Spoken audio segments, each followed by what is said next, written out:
ಸ್ವಲ್ಪ ಸ್ಟ್ರಕ್ಚರ್ ಸರಿ ಇಲ್ಲ. ಕರೆಕ್ಟ್, ಫಾರ್ಮೇಶನ್ ಸ್ಟ್ರಕ್ಚರ್ ಸರಿ ಇಲ್ಲ. ಕೇಂಬರು ಒಂದು ಕಾರಣ, ಬೇಸಿಕ್ ಫೌಂಡೇಶನ್ ಸರಿ ಇಲ್ಲ, ಸಬ್ ಸ್ಟ್ರಕ್ಚರ್. ಸೊ ನೀವು ಕೆಳಗಡೆ ವೆಟ್ ಮಿಕ್ಸ್ ಹಾಕಿದ್ರೆ ಅಷ್ಟು ದೊಡ್ಡದಾಗಿ ಕಿತ್ತೋಗ್ಲಿಕ್ಕೆ ಸಾಧ್ಯ ಇರಲಿಲ್ಲ. ವೆಟ್ ಮಿಕ್ಸ್ ಅಲ್ಲೇ ಏನೋ ವೀಕ್ನೆಸ್ ಇದೆ. ಈಗ ಆಯ್ತು, ವೆಟ್ ಮಿಕ್ಸ್ ಅಲ್ಲಿ ವೀಕ್ನೆಸ್ ಇರಲಿಲ್ಲ, ಸರ್ಫೇಸ್ ಕೇಂಬರ್ ಇರಲಿಲ್ಲ, ಅಲ್ಲಿ ಸಾಸರ್ ಆಗಿತ್ತು, ನೀರು ನಿಂತ್ಕೊಳ್ತು, ಅಥವಾ ಅಲ್ಲಿ ಸರಿಯಾಗಿ ಪರ್ಕೊಲೇಷನ್ ಇರಲಿಲ್ಲ. ಸೊ ಆಸ್ಫಾಲ್ಟ್ ವೀಕ್ನೆಸ್ ಇಂದ ಕಿತ್ತೋಗಿದೆ ಅಂತಾನು ಇಟ್ಕೊಳ್ಳೋಣ, ಡ್ರೈನೇಜ್ ಇರಲಿಲ್ಲ ಅಂತ. ಕಿತ್ತೋದ್ಮೇಲೆ ಜಲ್ಲಿನೂ ಕಿತ್ತೋಗಿರುತ್ತೆ, ಸಬ್ ಸರ್ಫೇಸು ಹಾಳಾಗಿರುತ್ತೆ. ನೀವು ಅದ್ರ ಮೇಲೆ ಸಬ್ ಸರ್ಫೇಸ್ ರಿಪೇರಿ ಮಾಡದೆ ಮೇಲೆ ಮಾತ್ರ ಟಾರ್ ಹಾಕಿದ್ರೆ ಎಲ್ಲಿ ಉಳಿತದೆ? ನನ್ನ ಸಿಂಪಲ್ ಕ್ವೆಶ್ಚನ್. ಸೊ ನೀವು ಅದಕ್ಕೋಸ್ಕರ ಖರ್ಚು ಜಾಸ್ತಿ ಆದ್ರೂ ಪರವಾಗಿಲ್ಲ, ಬಾಕ್ಸ್ ಕಟಿಂಗ್ ಮಾಡಿ ಜಲ್ಲಿ ಹಾಕಲೇಬೇಕು. ಇಲ್ಲ ಅಂದ್ರೆ ಸುಮ್ಮನೆ ಇವತ್ತು ಪ್ಯಾಚ್ ಹಾಕೊಂಡು ಹೋಗೋದು, ಇನ್ನೊಂದು ವಾರ ಆದ್ಮೇಲೆ ಅದು ಕಿತ್ತೋಗಿರುತ್ತೆ. ಅದರಿಂದ ಇನ್ನೂ ಬದ್ನಾಮು, ನಾವು ಬದ್ನಾಮು, ಜನನೂ ಹಾಳಾಗ್ತಾರೆ. ಬೇಕಾಗಿಲ್ಲ, ನೀವು ಮಾಡಿದ್ದು ಒಂದ್ಸತಿ ಪಕ್ಕ ಮಾಡ್ಬಿಡಿ. ಸೊ ದಯವಿಟ್ಟು ಇನ್ಮೇಲೆ ಎಲ್ಲರೂ ಬಾಕ್ಸ್ ಕಟಿಂಗ್ ಕಂಪಲ್ಸರಿ ಮಾಡಿ, ಜಲ್ಲಿ ಹಾಕ್ಲೇಬೇಕು. ಮೇಲೆ ಫಿನಿಶ್ ಮಾಡುವಾಗ ದಯವಿಟ್ಟು ರೋಡ್ ಲೆವೆಲ್ಗೆ ಫಿನಿಶ್ ಮಾಡಿ. ದಯವಿಟ್ಟು ಅದನ್ನ ಮತ್ತೆ ಒಂದು ಉಬ್ಬು ಮಾಡಿ, ಅದರಲ್ಲೇ ನಿಮ್ದು ಸರ್ಫೇಸ್ ಏನು ಮೊಬಿಲಿಟಿ ಅಂಡ್ಯುಲೇಷನ್ ಬಂದು ರೈಡರ್ ಕ್ವಾಲಿಟಿ ವಿಲ್ ಡಿಟ್ಯೂರರೇಟ್.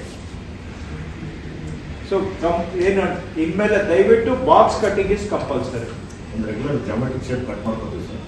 ಬಾಕ್ಸ್, ಅದು box can be square, rectangle or anything but box. And ಇದರಲ್ಲಿ ನೀವು ದಯವಿಟ್ಟು ಕಂಜೂಸಿ ಮಾಡಕ್ ಹೋಗ್ಬೇಡಿ. ನೀವು ಪ್ಯಾಚ್ ಮಾಡೋದು ನೋಡ್ತೀವಲ್ಲ ನಾವು, ಒಂದು ಲೆಟರ್ಸ್ ಏನೋ ಒಂದು ಶೇಪ್ ಅಲ್ಲಿ ಹಾಕಿರ್ತಾರೆ, ಅಲ್ಲಿ ಲಾಸ್ಟ್ ಅಲ್ಲಿ ಎಡ್ಜ್ ಅಲ್ಲಿ ಒಂದು ಅರ್ಧ ಅಡಿ ಬಿಟ್ಟು ಬಿಟ್ಟಿರ್ತಾರೆ. ಆ ಅರ್ಧ ಅಡಿ ಬಿಟ್ರೆ ನಾಳೆ ಅದೇ ಓಪನ್ ಅಪ್ ಆಗುತ್ತೆ. ಅಂಡ್ ನನ್ನ ಪ್ರಕಾರ ಈಗ CC ಅವ್ರು ಏನ್ ಹೇಳಿದ್ರು, ಮೊಬಿಲೈಸೇಷನ್ ಅಂತ. ನೀವು ಒಂದು ವಾರ್ಡ್ ಅಥವಾ ಒಂದು ವಾರ್ಡ್ ಅಲ್ಲಿ 5 ರೋಡನ್ನ ಟಾರ್ಗೆಟ್ ಮಾಡಿ.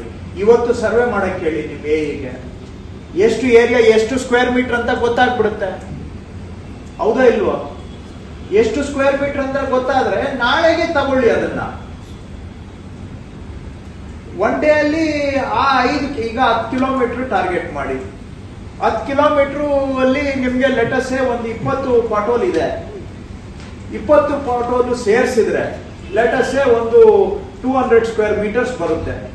200 ಸ್ಕ್ವೇರ್ ಮೀಟರ್ಸ್ ಅಂತ ಇವತ್ತೇ ಅಸೆಸ್ ಮಾಡ್ಕೋಬಹುದು ನೀವು. ಯಾಕಂದ್ರೆ ಈಚ್ ಪಾಟೋಲ್ ವಿಸಿಟ್ ಮಾಡಿದ್ರೆ ನಿಮ್ಗೆ ಎಗೆ ಗೊತ್ತಾಗುತ್ತೆ, ನೀವು ಮಾಡ್ಬೇಕಾಗಿಲ್ಲ. ಇದೇನ್ ಕೆಲಸ, ಹೋಗ್ಲಿ ಅಲ್ಲಿ ಅಸೆಸ್ ಮಾಡ್ಲಿ, ಇದನ್ನ ಎಷ್ಟು ಬಾಕ್ಸ್ ಕಟಿಂಗ್ ಮಾಡ್ಬೇಕು ಅಂತ ಎಲ್ಲ ಇವು ಪಾಯಿಂಟ್ ಮಾಡ್ಕೊಂಡ ಟೋಟಲ್ ಮಾಡ್ದ. ನಾಳೆಗೆ ಟಾರ್ಗೆಟ್ 200 ಸ್ಕ್ವೇರ್ ಮೀಟರ್ಸ್ ಟಾರ್ಗೆಟ್ ಅಂತ ಇಟ್ಕೊಂಡ, ಅಷ್ಟಕ್ಕೆ ಮೊಬಿಲೈಸ್ ಮಾಡ್ಕೋಬೇಕು ಮೆಟೀರಿಯಲ್, ಅಷ್ಟನ್ನ ಮಾಡ್ಕೊಂಡು ಹೋಗ್ಬೇಕು.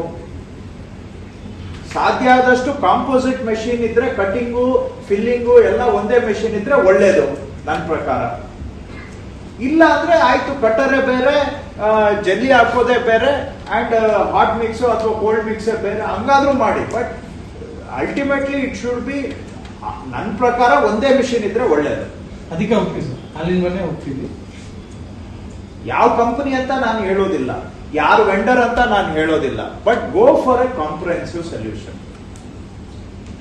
ಮೊದಲೇ ಮಾಡೋದು ಪ್ಯಾಚ್ ಹಾಕೋ ಕೆಲಸ, ಅದರಲ್ಲೂ ಕೂಡ ತ್ಯಾಪೆ ಹಾಕೋದು ಮಾಡಬೇಡಿ.